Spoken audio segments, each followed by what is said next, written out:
yang kedua di Grand Final Match today. Nah, tadi udah ada salah satu surprise yang sangat mantap sekali langsung dibawakan oleh Bigetron. Karena tadi mereka udah janji juga. Pokoknya kalau misalkan nonton game kita pasti seru.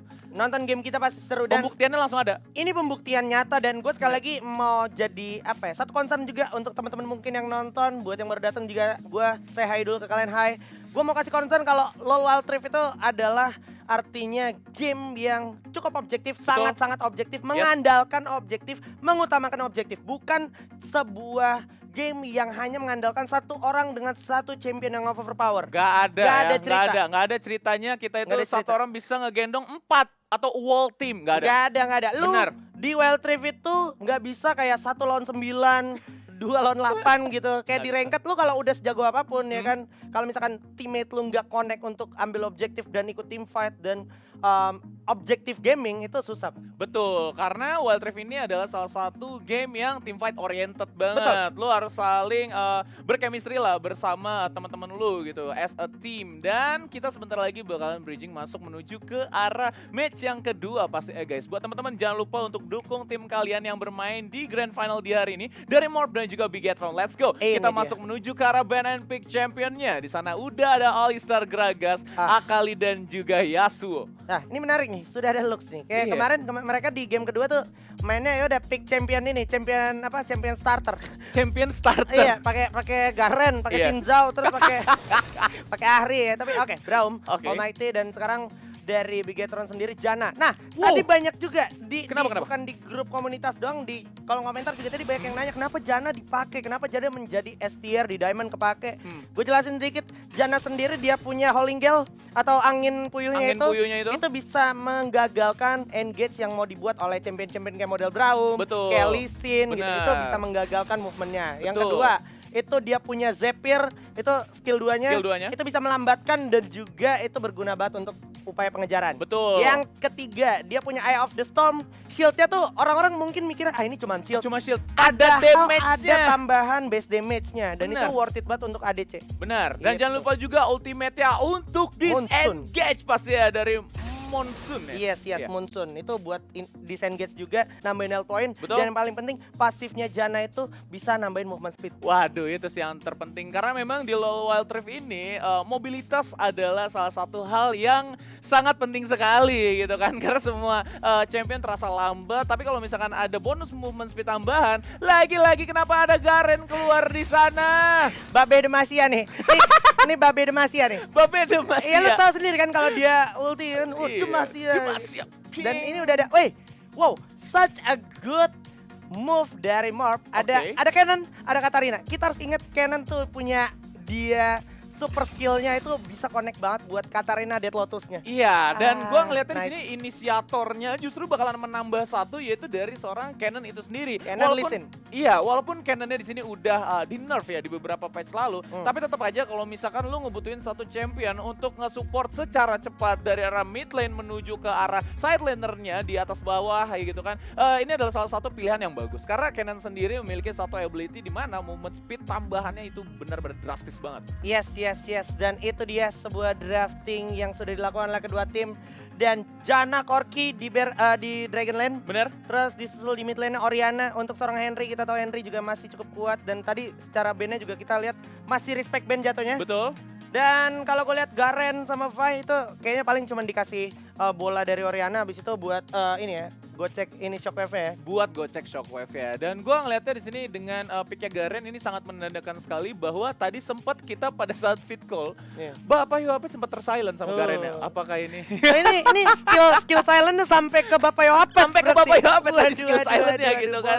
Dan boleh. kita langsung masuk aja menuju ke arah match yang kedua dari Grand Final Match Icon Series Indonesia Pre-Season. Let's go guys. Iya, let's go, berikan dukungan terbaik kalian tanpa saling menghujat dan juga menjatuhkan. Ngomong-ngomong soal Garen, ini Garen di arah ini ya, di arah ini Dragon langsung di mirror aja. Dia sadar karena sekarang mau coba langsung upaya starting ke jungler dulu. Mau coba invade dulu, kontrol bersama Harry dan juga Dewa.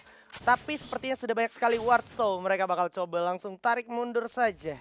Yes, betul. Dan mereka tadi udah ada satu upaya untuk melakukan satu cek menuju ke arah jungle morph team dari tim Bigetron. Nah, untuk Lee Sin-nya ini bakalan Ketahuan. langsung jadi ketahuan ya? Iya benar. Karena Yes. Janaya udah masuk ya tadi. Nah, ini emang harus diginin. Champion Lee Sin itu adalah tipikal early fight oriented. Jadi kalau seandainya Lee Sin gak bisa dapetin momentum of early-nya, itu pasti bakal jadi satu kesulitan tersendiri untuk Lee Sin. Karena apa? Lee Sin jelang mid sampai late game untuk masuk ke backliner lawan itu boleh gue bilang cukup sulit, Pak. Beresiko langsung di dive kasih silent. Silent langsung kerasa ke Almighty. Almighty jadi balikin ke arah base. Udah ada heal juga. Coba kena Sonic Wave satu orang ke arah Dewa. Dewa masih punya flash di waktu yang tepat. Ada satu Icatian Rain yang masih belum nyampe ke arah Dewa ternyata. Yes, dan tadi Void Seeker juga sangat bagus sekali dari seorang Unravel untuk melakukan satu bus checking menuju ke arah depan dan ternyata langsung ke reveal di sana sekitaran ada dua pemain dari V dan juga Garennya. Dan tadi Garen adalah salah satu upaya yang bagus sekali untuk melakukan first blood menuju ke seorang Almighty as a tanker di sana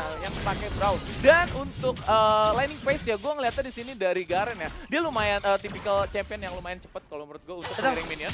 Jadi not bad kalau misalkan dia mau disandingin sama Kaisa. Benar, dan ini emang agak sedikit dirubah tempo permainannya. Garennya bakal dibiarin main ke arah Dragon, terus juga Kaisanya dibiarin ngelawan Garen. Karena dari Bigetron juga sadar kalau seandainya Garennya itu di shadow atau di pair melawan Kenan sendiri itu bakal sulit. Dan Control berhasil mencoba mengupayakan blue buff bakal coba di steal, tapi Almighty sekarang bakal jadi bulan-bulanan warga dari Bigetron. Tuh dikasih Holingel gak bisa pulang, dikasih Zephyr juga slow banget.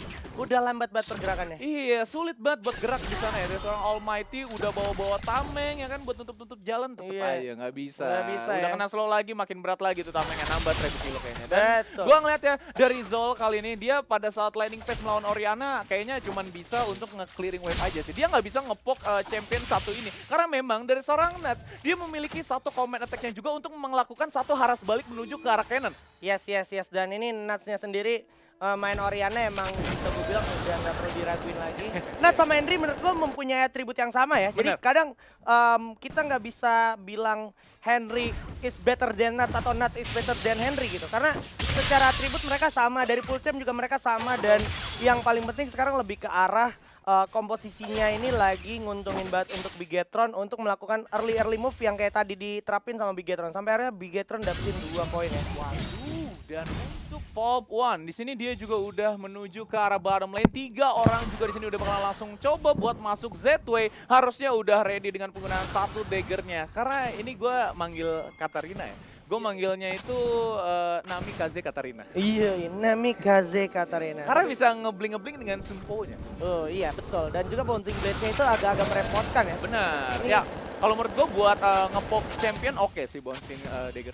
Iya, bouncing blade-nya itu bakal bagus, tapi yang dilakukan sekarang lagi-lagi seperti yang gue bilang, emang Lee Sin tuh gak boleh dikasih dia jungle petting aman, karena nanti dia yang bakal ngacak-ngacak, Lee Sin bakal ngacak-ngacak. Dan Bigetron udah aware akan hal tersebut, makanya ya udah mendingan kita yang ngacak-ngacak jungle petting dari Lee Sin sampai Lee Sin-nya itu behind. Kerasa banget jungle gap-nya. Sekarang kita bisa lihat Lee Sin udah beda level sama Betul, Fai. That's why beda. Fai langsung startnya ke Dragon, dan ini bakal jadi enak banget untuk Bigetron. Kenapa? Karena ada Janna. Sekali lagi harus gue counter, ada Janna. Dia bisa kasih Holingel, dia bisa kasih Munten juga. Kalau Lee Sin mau masuk dengan Sonic Wave bisa di cancel. Betul, dan ini tinggal nunggu aja di sekitar headpiece sekitar 1000-an udah bakal langsung dikeluarin juga untuk knock-up di sana. Ultimate dari seorang Kenan sini udah bakal langsung dibuka juga dan ternyata digagalkan. Ultimate dari seorang Janna berhasil di take down. 2 pemain dari Bigetron saat ini dan Katarina yang bakal langsung jadi bahan trade-nya. Sonic Wave menuju ke arah satu pemain, tapi langsung digeprek oleh Garen seorang Popon. Di sini udah ada 2 player juga langsung reveal dari seorang Nuts. Apakah bisa mendapatkan reveal? Let's go!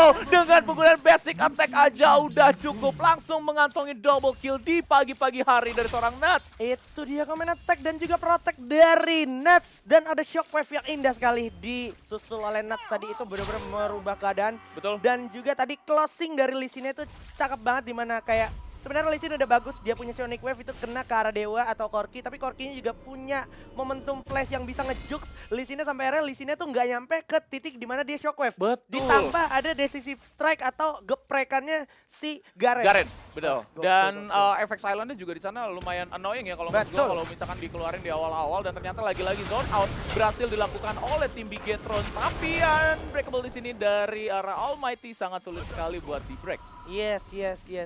Almighty harus segera memikirkan cara gimana untuk aman atau juga si Moza sebagai Lee Sin. Karena dari tadi benar-benar ofensif banget pergerakan dari Bigetron untuk mencari benar-benar titik dari jungle pettingnya Lee Sin itu sendiri. Dan sekarang kayak Unravel juga, menurut gue pribadi ya, in my opinion ini Unravel as a Kaisa, kalau nanti gerak arah mid sampai late gamenya, mau momentum free hit itu dia harus masuknya kayak nge-pick off satu-satu. Kalau team fight 5 lawan 5, gue rasa susah banget. Secara range dia dekat, ditambah kalau kita perhatikan dari Oriana sendiri, komen protect-nya itu bakal merepotkan banget. Komen protectnya bakal merepotkan ya, karena bola-bolanya akan kembali lagi menuju ke arah Oriananya. Dan Bigetron saat ini mereka berhasil dapetin info bahwa Lee Sin-nya di sini udah maju dengan penggunaan satu Tempest-nya, tinggal keluarin safeguard aja. Dan Bigetron yang langsung setup menuju ke arah mid lane. Kali ini Katarina berhasil di pick off, tapi bayarannya adalah Rift Herald. Kira-kira di side manakah lane yang akan di spawn ya dari Rift Herald ya? Yes, bakal coba dikejar sepertinya oleh Control dan tadi nyaris saja dari Moza dan juga Almighty. Tapi kembali lagi Bigetron tetap melakukan objektivitasnya seperti yang gue concern sebelumnya. LoL Wild Rift is a objective oriented game ya. Jadi emang semua player lagi mengalami leading atau keunggulan dari segi team fight. Mereka nggak boleh lupa untuk selalu mengambil objektif. Jadi bayarannya tuh mahal banget gitu ketika lu kalah fight. Tapi lihat dari Morph Team juga di sini kayaknya mereka nggak mau kalah. Setelah melakukan satu clearing minion, mereka bisa-bisa aja main menuju ke arah jungle atas Bigetron punya. Dan nggak mau kalah juga Force Bomb di sini udah bakalan langsung dikeluarkan juga dari seorang Koki. Dan Dewa free hit dengan penggunaan satu misilnya. Dan ternyata tier pertama atau outer turretnya nggak bisa diselamatkan dari tim Bigetron. Nggak bisa, itu emang udah harga mati pasti hancur. Tapi nggak apa-apa karena Dua. pada akhirnya ini bakal jadi distraksi juga untuk teman-teman dari Morph.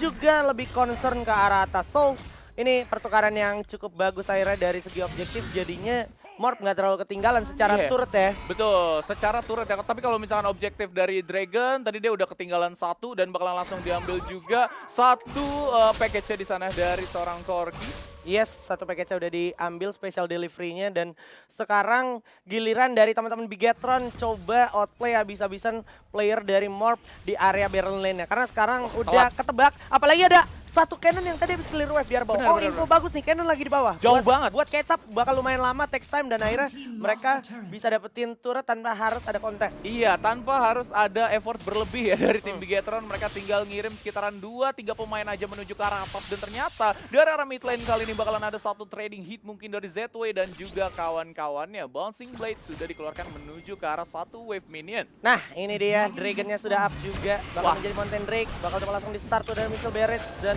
sekarang ini agak-agak sangat sulit untuk dikontes harusnya. Walaupun ada ward. Oke, tarik dulu. Sebuah play yang cukup bagus dari Bigetron dan udah siap-siap. Oke, ada satu Hybrid Storm, udah ada Fisher juga. Mau dipola Valkyrie mundur ke belakang, ternyata masih berhasil secure oleh Bigetron. Masih ada Maelstrom dari kanan, tapi ada Death Lotus juga ke cancel. Itu dia, kekuatan dari Bigetron mulai kerasa juga menyisakan satu Unravel yang seperti gue bilang, Kaisa maju sendirian, pick up satu persatu, nggak bisa bro. Yes, itu lagi bakalan langsung ditutup aja dengan satu hit yang sangat bagus dari seorang Kaisa tadi ya. Tapi tetap aja satu fight yang sangat mahal sekali. Kita bakalan langsung lihat dari segi replaynya kali ini guys. Dari Glacier, Fisher-nya udah dibuka secara cantik, tapi yang kena hanya sekitaran 2 orang aja. Cannon-nya juga tadi udah masuk dengan ultimate-nya sangat bagus, kena 4-4 ya, tapi nggak connect dengan pasifnya. Jadi nggak kena maksimal stun dan juga bonus damage dari lightning-nya. Ya, dan yang paling di-concern juga adalah tadi Janna kalau lo perhatiin nyimpen dia punya Howling Gale atau angin untuk Cannon sama Katarina. Pas coba banget buat masuk ya. Cannon baru buka pakai Maelstrom, disusul sama Death Lotus Katarina. Katarina tadi baru muter langsung ke cancel. Langsung ke cancel. Abis itu dikasih decisive strike dari si Garen juga pak, kena silent. Betul, dan langsung Damasian ya. Iya, Bang, langsung Damasian strike. Waduh. Tapi gue ngeliatnya tadi memang bagus dari skill output yang dimiliki oleh seorang Harry ya. Dengan penggunaan Gale-nya. Dan tadi kalau nggak salah ada sekitaran 2 champion yang kena knock up. Betul. Iya, jadinya membuat satu momen Morph Team di sini hilang. Bener. Kalau menurut gue yang harusnya dia tuh masuk lebih cepat, tapi mereka harus kehilangan sekitaran 1 detikan karena knock up Gale yang dimiliki oleh seorang Janna. Nah, dilihat dari segi item, Yomu di sini udah jadi ya dari seorang V, dan berarti roamingnya di sini bakalan lebih berasa cepat lagi dari seorang Control. Yes. Dan ini adalah sebuah game yang mempertontonkan ke kita dan memberikan kita sebuah insight kalau support utility itu bakalan merepotkan sekali, impactful banget, tapi bakal disusul oleh Sonic Wave. Bisa di cancel, nice move dari Calling Gale sekali lagi dari Harry.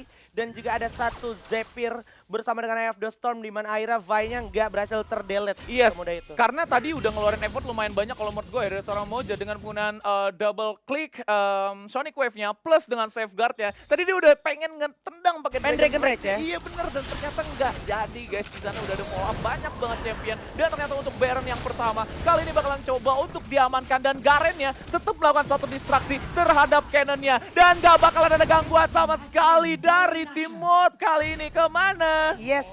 Just like what I said, emang dari Bigetron secara makro sendiri dia tahu betul apa yang harus mereka lakukan. Even itu cuma seorang Garen gitu. Yeah. I mean, nggak ada yang terlalu notice Garen dari segi kekuatan gitu. Tapi untuk presence Garen sendiri di area lane itu cukup membahayakan teman-teman Morph yang emang lagi kalah dari segi turret. Yes. Itu kenapa turret dari si Morph sendiri ditahan sama Cannon. Jadi Cannon nggak punya banyak pilihan untuk ikut follow up. Dan andai dia mau follow up pun itu udah cukup telat. Dan yang harus paling penting kita concern lagi selanjutnya adalah Cannon dia sampai beli itu enchantment-nya jadi teleport. Padahal dia bisa pakai dia punya ulti atau Maelstrom-nya itu untuk maju, habis itu dia bisa pakai statis. Habis bisa pakai statis ya, tinggal nge-buying time aja gitu kan. Gue dapat kebal atau invulnerable sekitaran 2-3 detikan di sana. Dan untuk Bigetron saat ini, mereka lagi ahead position. Mereka bakalan langsung memberikan buff Baron yang menuju ke arah semua wave. Dan mereka berhasil mendapatkan satu inner turret di arah top lane dari Morph Team saat ini. Dan mereka langsung aja zone out dengan penggunaan satu command attack dari seorang Nat. Di sini dipanggil balik dengan protection-nya. Dan dari arah top lane juga sini udah bakalan coba buat muter-muter juga menjadi BMD seorang Fop1. Udah bakalan dibuka juga dengan satu fitur dan ditendang juga dengan Dragon Straight. Tapi masih bisa selamat. Masih dilanjutin juga dengan penggunaan satu Damasianya di sana. Ditungguin pas dari seorang Moja dan berhasil di take down. Unstoppable by dari seorang Nuts kali ini. Oke, bakal coba diterusin seperti ini. Mungkin akan menjadi detik-detik kemenangan dari Bigetron di game kedua. Dimana kalau kita perhatikan ada Celtic Maelstrom. Tapi udah gak ada damage output dari Mob Team. Langsung diputer-puter aja. Jadi Gangsing, jadi Beyblade. Tapi sekarang kita lihat bakal ada distraksi. Dan Unravel pun hanya menunda kekalahan mereka di game ronde kedua. Dan ini dia, congratulations untuk Bigetron yang berhasil memenangkan game kedua dengan akurasi kemenangan yang bisa gue bilang cukup mendominasi kali ini ya. Yes, ini dia dari Bigetron 2-0 poin sementara. Tenang. Di sini masih banyak game ya aja ya. Jadi buat teman-teman pendukung Morph Team, jangan berkecil hati.